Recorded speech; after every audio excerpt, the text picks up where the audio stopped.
Hola, arrancamos este vídeo dedicado a las consultas SQL sobre la base de datos Postgres de Odoo. En primer lugar vamos a abrir pgadmin, ya que vamos a resolver este ejercicio pues a través de la interfaz gráfica. Pgadmin ya lo tendremos configurado, acordaros que os pide una contraseña, yo como nunca me acuerdo las anoto aquí,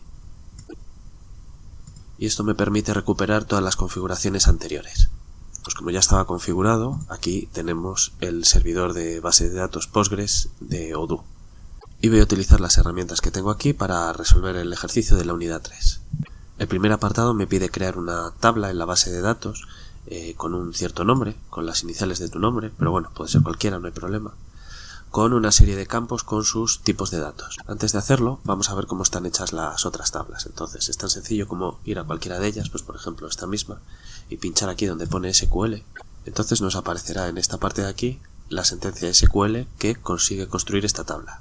Vamos a seguir esta misma filosofía, vamos a eliminar la tabla si es que ya existiera antes, y también la vamos a crear si es que no existe antes. Eso nos permitirá tener una secuencia de sentencias SQL que podemos ejecutar una y otra vez, partiendo siempre desde un escenario limpio.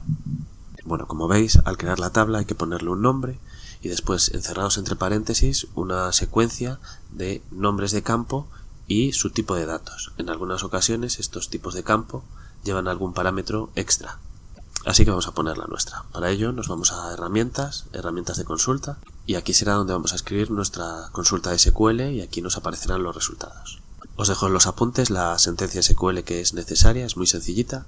La copiamos, la pegamos y la interpretamos. Como dije, vamos a hacer primero un borrado si fuera necesario por si la tabla ya existe y después la creamos. Le ponemos el nombre y entre paréntesis una lista de nombre y tipo de datos. En el nombre es socio, el tipo de datos es serial, que es un tipo autonumérico de toda la vida, que va incrementando el sistema gestor de bases de datos de uno en uno. 1, 2, 3, 4, se encarga él solo. No será nunca necesario que nosotros insertemos el número de socio. Después tenemos el campo nombre, es tipo varchar, guarda caracteres de texto, de longitud variable hasta un tope de 20. Después tenemos un campo observaciones tipo text, que también guarda texto, pero se diferencia del varchar en que la longitud es ilimitada. Creo que es hasta 1 giga de almacenamiento de texto, es muy grande.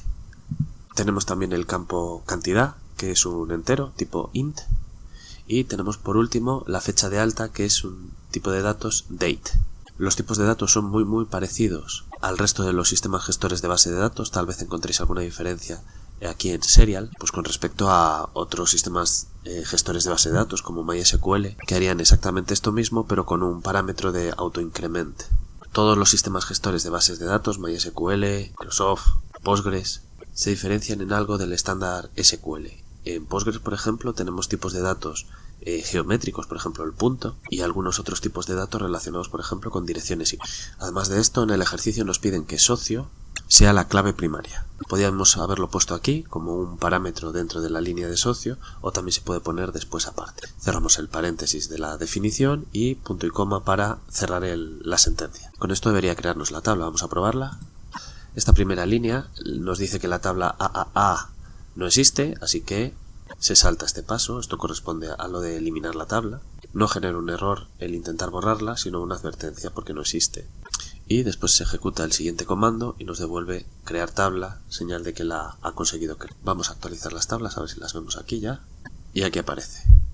En el segundo ejercicio nos piden anexar 5 registros. Un poco más abajo te dejo el código también. Para insertar uno de ellos, tú haz los siguientes. Los voy a poner aquí a continuación. Bien, ya está copiado. Ojo si la copiáis directamente porque las comillas tienen que ser sencillas. Bueno, este comando es muy sencillo. Esto inserta la última posición de esta tabla, estas parejas de valores. En la columna nombre le va a poner el valor for, en la columna observaciones nada, vacío, en la columna cantidad 55 y en la columna fecha alta esta fecha de aquí. Y eso lo voy a insertar en la última posición. Fíjate que en socio no pongo nada y lo nombro aquí, que esto acordaros que es un autonumérico, se encarga el ordenador de ponerlo. Bien, ya me he inventado los 5 registros, ha sido simplemente copiar y inventarme los datos. Vamos a ejecutar. No nos sale ningún error. Vamos a ver si lo he hecho bien. Entonces, con botón derecho puedo ver directamente los datos. Me genera una consulta SQL en la que quiero ver todos los datos y efectivamente aquí están.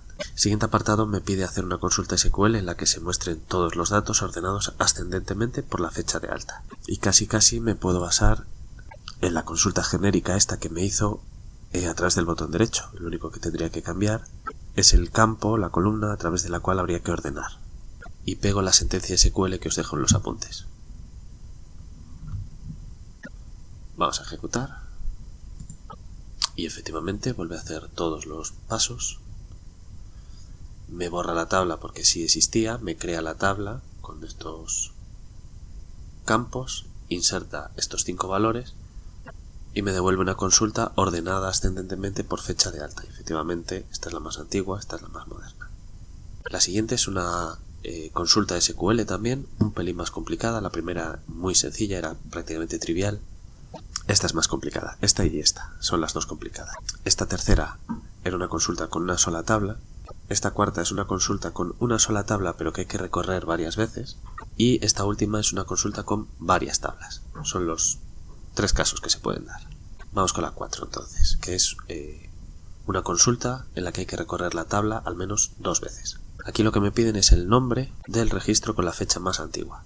Os dejo aquí en los apuntes el código, solo hay que copiarlo y vamos a explicarlo. Para explicarlo me voy a ir a la consulta anterior, en la que los datos están ordenados por el número de socio, pero las fechas no.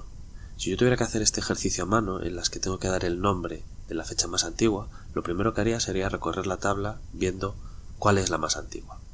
En principio creo que esta es la más antigua. Paso al siguiente, no, esta es la más antigua. Paso al siguiente, no, esta es la más antigua. Paso al siguiente, tenía razón, esta era la más antigua. Paso al siguiente, tenía razón, esta era la más antigua. Y ahora que ya sé cuál es la fecha más antigua, volvería a recorrer toda la tabla buscando esa coincidencia. No, no, sí. Cuando coincidan las fechas, simplemente tengo que coger este dato y devolverlo. Esto es lo que hace esta consulta. Fijaros que es raro porque hay que leerla como desde abajo. Primero se hace esto, busco en la tabla cuál es la fecha más pequeña, la más antigua, y esta consulta me devolverá la fecha. Cuando ya se ejecute, empieza esta otra sentencia, en la que selecciono el nombre de aquel registro cuya fecha de alta coincide con esta que seleccioné anteriormente. Mi recomendación para estas consultas es que primero pienses cómo hacerla a mano. Si lo primero que necesitas saber es la fecha más antigua, pues haz una consulta para la fecha más antigua. Una vez que la tuviste, lo único que tenías que hacer era en un where esperar a que algún registro encajara y devolver ese nombre. Aquí el resultado esperado debería ser Renault. Y efectivamente aquí sale mi resultado. Es el registro más antiguo. El quinto y último apartado ya está resuelto en otra guía, en otro vídeo. Es bastante más complicado de lo que parece debido a esta línea.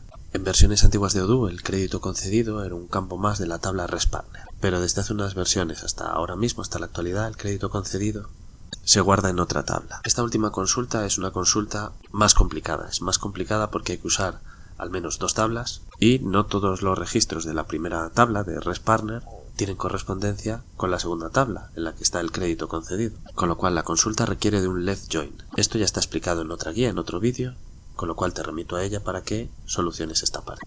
Y con estas capturas quedaría solucionada la tarea de la unidad 3. Hasta aquí el vídeo.